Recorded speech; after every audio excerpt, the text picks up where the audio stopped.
అది. దేవుని స్తోత్రం కలుగును గాక. వెనకున్నవి మర్చిపో, వాటిని తలంపులో తెచ్చుకోగాక నాయన. పౌలు ఏదైతే ఏ గురి కలిగి ఉన్నాడో ఆ గురి నువ్వు కలిగి ఉండాలి. ప్రతి వ్యక్తి కలిగి ఉండాలండి.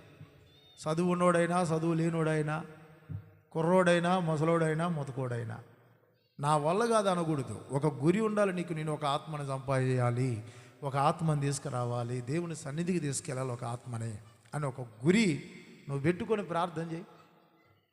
దేవుడు ఎందుకు ఇవ్వడం? దేవుడు ఇవ్వడా? దేవుడు ఇస్తాడు. కానీ లేదా గురి లేదు. ఒక పని చేయాలి. ఆ పనిలో మనం ఒక గురి కలిగి పని చేయాలి. గురి లేకుండా పని చేస్తే అయిద్దా? అవ్వదు కదా.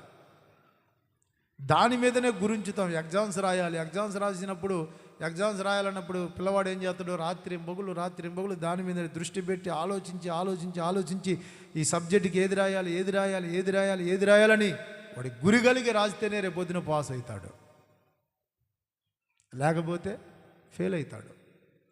ఏముందిలే, ఆ పరీక్ష ఎప్పుడు పోదామంటే పరీక్ష ఎప్పుడు పోయి ఏం చేస్తావు? వాళ్ళ ముఖాలు చూస్తుంది తప్ప రెండేది ఏమి ఉండదు. ఎందుకు ఫెయిల్ అవుతున్నాడు అంటే అందుకే. ఫెయిల్ ఎందుకు అవుతున్నాడు అంటే గురి లేని జీవితం.